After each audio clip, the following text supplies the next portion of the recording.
Ryan Reynolds here from Mint Mobile. With the price of just about everything going up during inflation, we thought we'd bring our prices down. So to help us, we brought in a reverse auctioneer, which is apparently a thing. Mint Mobile Unlimited Premium Wireless. How to get 30, 30, bit to get 30, bit to get 20, 20, 20, bit to get 20, 20, bit to get 15, 15, 15, 15, just $15 a month? Sold! Give it a try at mintmobile.com/switch. $45 up front for 3 months plus taxes and fees. Promo rate for new customers for limited time. Unlimited more than 40 gigabytes per month. Slows full terms at mintmobile.com. Canada might balance its budget in 19 years if the economic stars align, and the left is losing no sleep about it. My name's Jasmine Moulton, and it's time for a reality check.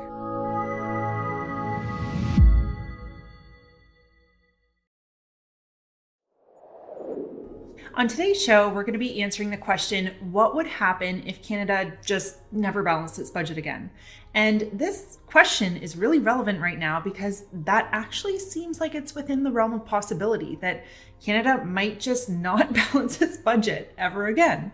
So why we're discussing this topic is because the Canadian Taxpayers Federation just put out a report based on data released by the Parliamentary Budget Officer. And the CTF's analysis shows that very likely the government won't balance its budget for at least 19 more years. This is historic, but it gets even worse. The government could balance its budget in 19 years if, as I mentioned earlier, the economic stars align, meaning that basically we have 19 years of straight up economic growth, we don't have any interest rate hikes, and third, yet least likely to happen, is that Prime Minister Justin Trudeau control his spending and not introduce any new spending.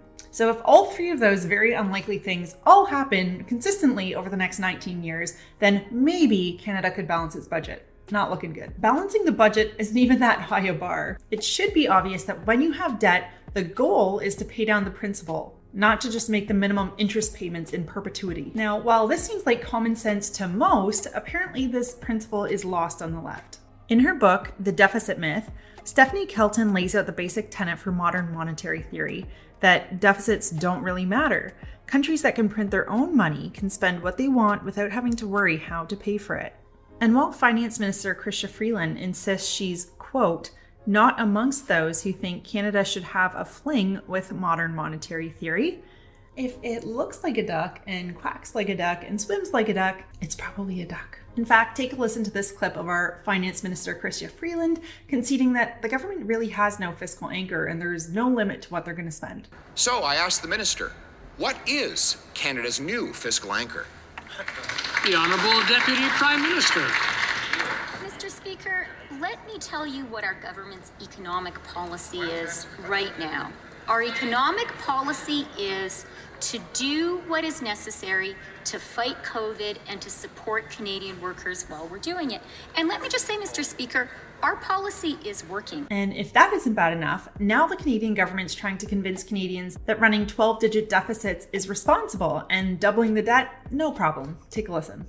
So as a federal government, given the historically low interest rates and the low debt servicing costs that we have, and given our extremely strong fiscal position going in, we decided to take on that debt to prevent Canadians from having to do it. Mr. Speaker, as usual, the Conservatives aren't bothering to even acquaint themselves with the facts. Had they bothered to read the latest fiscal monitor, they would know that so far this fiscal year, the federal government is actually running a surplus of $6.3 billion. The IMF forecasts that Canada will have the lowest deficit in the G7 this year. We have the lowest debt to GDP ratio in the G7 this year, and our AAA credit rating was reaffirmed earlier this year. We believe in fiscal responsibility, and that's what we're doing. So on today's show, we're going to do what Reality Check does best, which is to go through the clips you just heard argument by argument and debunk them.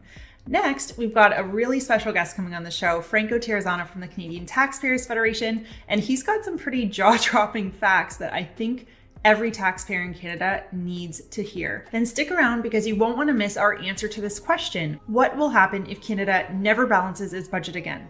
All right, so let's get started. Let's start off with the first argument that you can take from the clips we just heard from those leftists. Essentially, what it is gaslighting. They're trying to convince Canadians that Canada's fine. Canada was in a really good fiscal position. So all of the spending that we're doing now is fine. We're fine. We're all good. So unless you've been living under a rock for the last, couple of years, you should know that Canada's not really doing that great, financially speaking. Of course, if you consider the statements coming from the finance minister that we just listened to, you'd think everything was fine. For example, the finance minister even cites, look, Canada has a AAA credit rating. Sounds legit. The only problem is that there's more than one credit rating agency, and Fitch, for example, actually downgraded Canada from its AAA to a AA back in July of 2021. And as their reason, they cited, quote, the deterioration of Canada's public finances in 2020 resulting from the coronavirus pandemic. So no, actually, Canada's credit rating faltered. Moving on.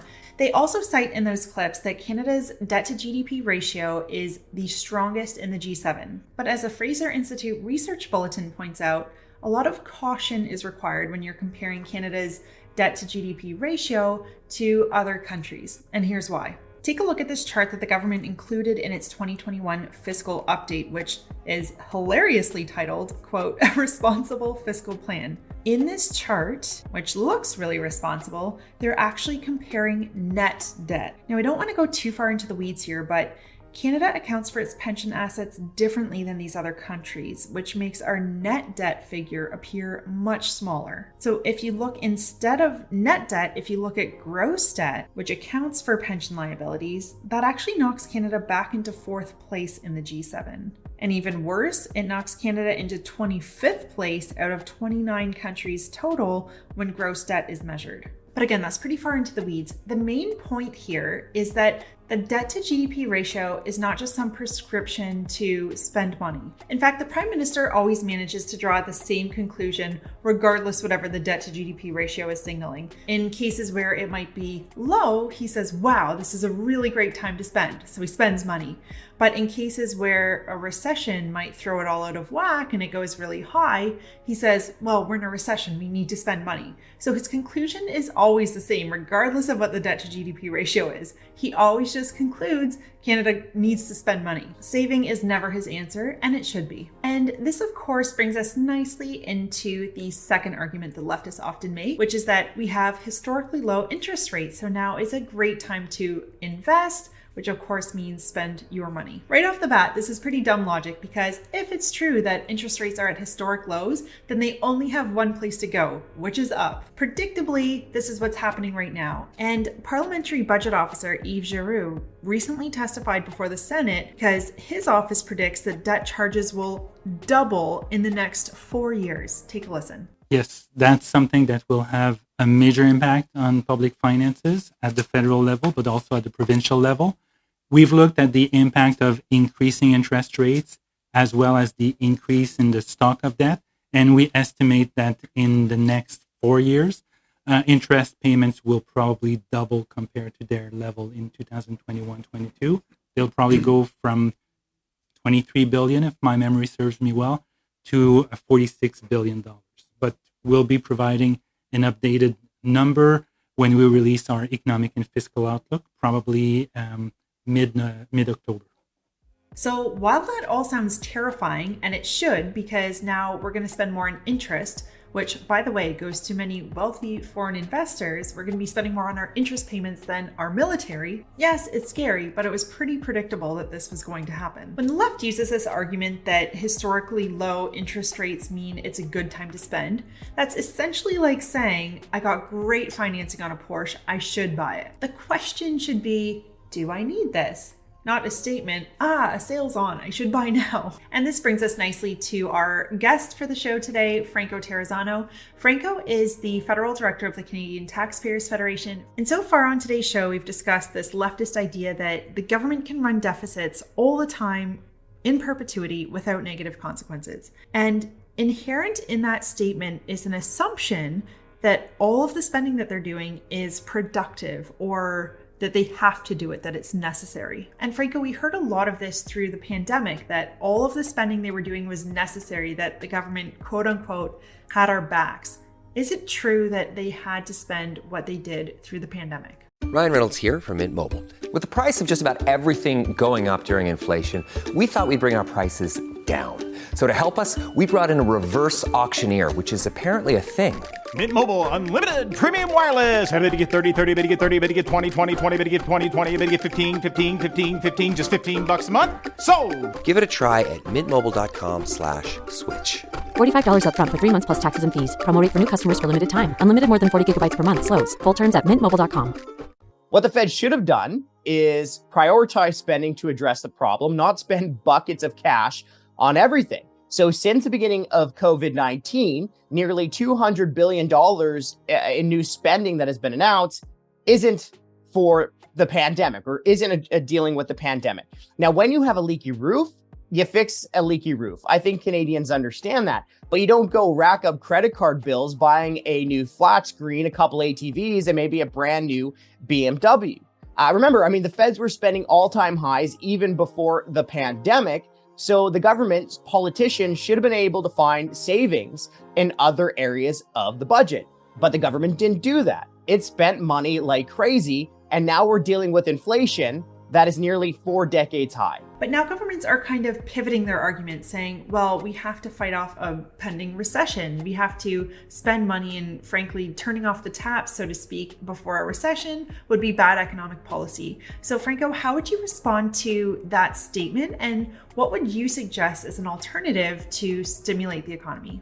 It's crazy spending for years, the massive debt, and using the money printer to finance the government's deficits. That's really making these tough times harder. That's creating the inflation, and that it's making it more expensive for so many Canadians to afford gasoline or ground beef. Now, remember, the government doesn't create wealth. At best, the government redistributes money away from taxpayers. And this government is taking way too much from taxpayers. We saw during the pandemic the carbon tax go up 3 times. Payroll taxes have been hiked 3 times. And if all that drives you to drink, just remember that every time you go pick up that 2-4 of Keith's or try to enjoy the bottle of Pinot with your better half, well, the federal government has raised taxes there too. So what should Ottawa do? Well, Ottawa should follow the lead of 51 other countries and cut taxes. So my last question for the moment is, Franco, when do you think the government could reasonably balance the budget? And how could they do that? What would they have to cut? Well, we found that the federal government could balance the budget within 2 years just by bringing in spending back to pre-pandemic highs, which were already all-time highs. So that means that before the pandemic in 2018, the Trudeau government was spending more money than the feds did during any single year of World War II. So with overspending like that, finding savings in every area of the federal budget should be like finding water in the ocean. But unfortunately, this government seems like it just wants to spend more money on everything forever.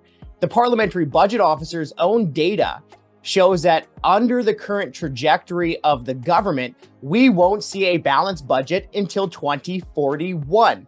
Now, 2 decades of deficits are bad enough, but it gets worse because the feds won't balance the budget if interest rates don't stay relatively low, if the economy doesn't experience steady growth every single year until 2041, and if politicians don't say no to new spending.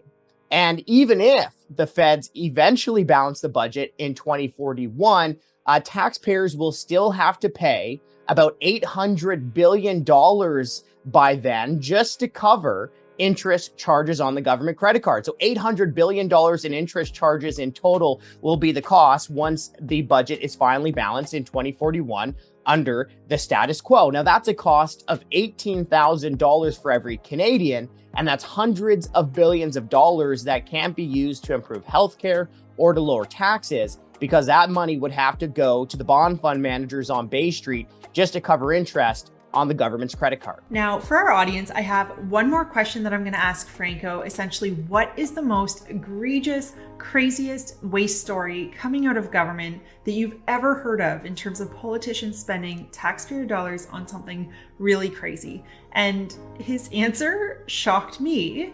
I think that your jaws will drop too. In fact, here's a bit of a teaser. Here's a quick picture for our YouTube watchers of what you can expect, but you're gonna have to stick around to the end of the show to get the scoop on that. So don't go away, that's coming up soon. And now let's finally answer the question, what would happen if Canada never balanced its budget? Fortunately, a lot of the guesswork here is taken out of the equation because Canada did have a debt crisis in its pretty recent history. Back in the mid-90s, the Wall Street Journal actually referred to Canada as, quote, an honorary member of the third world. And this is because Canada's debts had soared. Our debt interest cost that we had to pay was really high at the time, mostly because not only did we have a lot of debt, but also interest rates were really high. So the proportion of your taxes that went into just paying off the debt interest got to be pretty well unmanageable. So the first thing that would happen if Canada's debt spiraled out of control because we refused to balance the budget would be a credit downgrade like we saw in the 1990s. Now, as I pointed out earlier on the show, Canada's already experienced one under Prime Minister Justin Trudeau. But why should Canadians care about this? Canadians should care about potential credit downgrades for Canada because it's going to make the debt that we have a lot more expensive. Because Canada will be seen as riskier, the cost of our interest will go up, meaning that of every dollar you pay in taxes, an increasingly large portion will go into paying off interest instead of paying for programs that you care about. So as an example, last year, if you look at the most recent federal budget, you can see that last year, about 5 cents of every dollar you paid in federal taxes went toward interest payments. So this did not go toward healthcare. This didn't go to any of your other federal government expenses except interest payments. This year, while it was 5 cents last year, this year it's 6.3 cents. So that's a pretty big leap. 6.3 cents of every dollar you pay in federal taxes now will go toward interest on our debt. And as you heard from the parliamentary budget officer earlier in the show, the cost of our debt, meaning the interest we pay on it, is expected to double in 4 years. And thirdly, what would happen if Canada never balanced the budget and if it just kept growing its debt? Would essentially, and this happened in the 90s, programs got slashed and taxes went up. So here's a reality check. Recent Canadian history has showed us that living beyond our means is going to be painful when it eventually catches up to us, and it will. And even though the government tells us that they're making investments, in reality, a lot of what they're spending is incredibly wasteful, and it must be stopped now, not in 19 years, in order to avoid this painful reckoning. But speaking of wasteful spending, I did promise some bonus content, so let's get back to this question that I posed to Franco, our guest on the show today. Franco, what is the most egregious form of waste that you've seen from any politician in Canada? The craziest story of spending that I've covered in my time with the CTF is that the government spent $8,000 on a sex toy show in Germany. Now, Jasmine, maybe I'm a little old-fashioned, but if the Germans want to fund a sex toy show, well, maybe they can spend their own money doing it and not rely on money coming from Canadian taxpayers. So these were the winners for the best of the worst in government waste. I think it's pretty clear who the losers are in these scenarios, and that, of course, is the taxpayer. Now, this can be pretty funny stuff to make fun of, but remember, Canadians are paying way too much tax because the governments, politicians, are wasting way too much money. So this is so ridiculous. I couldn't help but do a little bit of quick math. And what I found out is that if you earned about $72,000 a year, your entire federal tax bill that you paid on your income taxes would have gone to cover this sex toy exhibit in Germany. Or if you don't earn $72,000 a year, if you take 10 people in Canada who earn $23,000 a year and you take all the federal tax that they would have paid on their income tax, all of that money would have been used to pay for this sex toy exhibit in Germany. This is insanity, and it makes you question, why do I pay such high taxes if this is what the government's spending it on? I digress. Aren't you glad you stuck around? Thanks so much for tuning into the show this week. My name's Jasmine Moulton. This has been Reality Check, and tune in now every Monday to catch the next episode.